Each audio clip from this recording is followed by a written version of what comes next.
விளக்கம் சொல்ல வேணுமடி காமனுக்கு.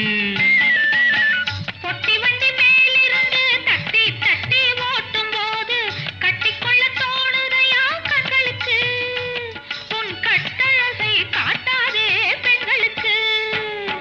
சலக்கு சலக்கு சிங்காரி உன் சரக்கு என்னடி கைகாரி.